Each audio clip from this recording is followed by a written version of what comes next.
Will the head marshal please raise the senior class?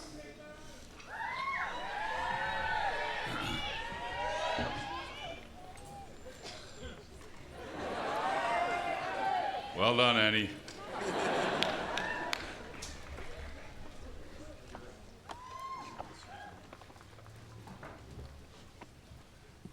Members of the class of 2009, this moment has annually afforded me a special opportunity to extend my hearty congratulations to the graduates, and I do so now for the 11th and final time as president. I salute the class of 2009. This is your day. I am confident that you will forever cherish this occasion. There will be few times in your lives when you will be surrounded by so many who care so much about you. Your hearts, I know, are filled with many things on this day. My custom and my pleasure is to participate with you and acknowledge in one of them, a sense of gratitude. I join you and ask you to join me in thanking the faculty who taught you as well as learned with you, the staff who supported you, the families who sacrificed for you, and the friends who sustained you. Thank you all.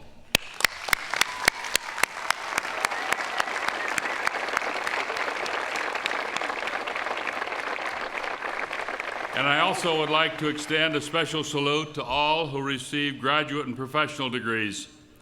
We celebrate your accomplishments, and we are enriched by your contributions to this community of learning. We have full confidence in you and all that you will accomplish. So here we are at commencement, by definition and design, a beginning, not an end. Hard though it is for some of us to get our arms around that distinction today, but we shall. My approach to this ceremony has been to encourage graduates on a day filled with memories to embrace the future. We acknowledge that this is a beginning in a world that is different from the one that you imagined when you came to Dartmouth. And that fact alone should provide all of the rationale you will need for the value of a Dartmouth education. The liberal arts provide you with the intellectual capacity to deal with the unexpected. And the best advice I can give is that you should always expect the unexpected. The class of 1959, whom we welcome today in celebration of their 50th anniversary of their commencement, can affirm that the world in which lives are lived and dreams are pursued is an unpredictable place. Despite this, they accomplish much, and we salute them with pride and welcome them back with affection. But you also know about unpredictability. Your class matriculated during the same year as the tragedy of Katrina. You saw the war in Iraq reach its most violent depths. You were horrified by acts of genocide.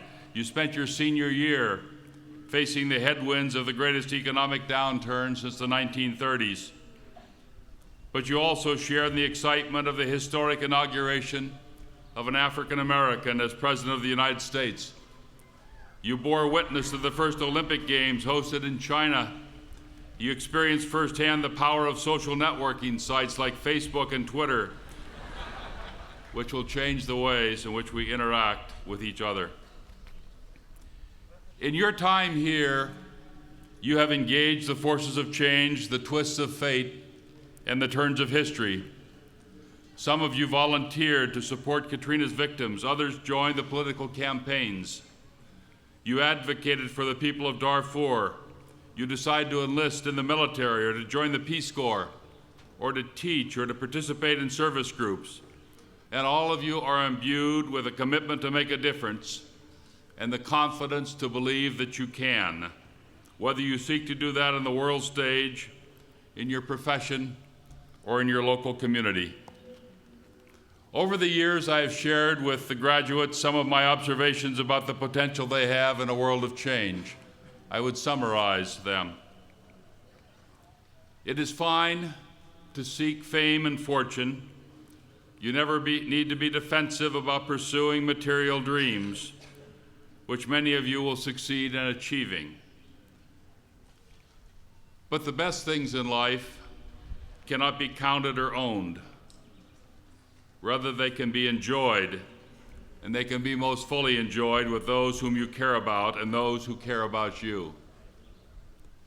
A corollary is that each of us associated with Dartmouth is privileged, regardless of the degree of privilege with which we arrived here.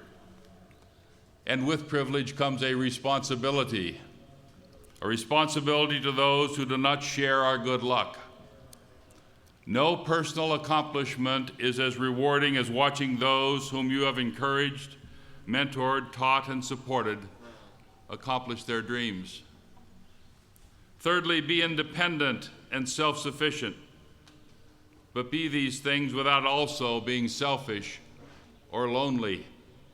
Reach out to help others or to seek a helping hand when you need it. And finally, even though many of you think you know what you will do with your lives and when you will do it, you are due for some surprises. Embrace the surprises and pursue the unplanned. Lives are things to be lived. They are not agendas to be followed. My approach to this ceremony has been to encourage graduates on a day filled with emotion to embrace the future. I still do that even as I grapple with the same bittersweet feelings of not being quite sure about letting go of the present.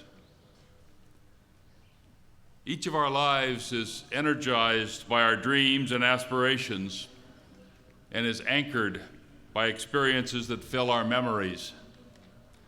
Memories are wonderful, but for the young, it is dreams that must dominate. You can all be forgiven for allowing memories of friends and experiences of the sights and sounds of this place to fill your thoughts today. So they do with me. But we all need to resist surrendering to memory in ways that suggest that the best parts of our lives are done. Dartmouth encourages our aspirations and our confidence. Let us not relegate this place of optimism and hope to the fixed frame of memory. As I told you 4 years ago, we have work to do, you and I. And now we each move on to another phase of that life assignment. As we do, Susan and I will follow your accomplishments even while we pursue our own new adventures and dreams. If the memories of my life enrich it immensely, I am not yet ready to allow them to crowd out the dreams, but I surely shall cherish those dreams and memories. But now it is time for leave-taking. And this takes on a new and more personal meaning for me today. As Dr. Seuss asked, "My goodness, how the time has flown. How did it get so late so soon?" But finally, this day is about you, and surely it is for you. We know that you go forth from Dartmouth in good and capable hands, your own. Near the end of the 19th century, Walt Whitman wrote, "The strongest and sweetest songs yet remain to be sung. We leave them still for your voices." But know, too, as you leave today, that the door here is always open.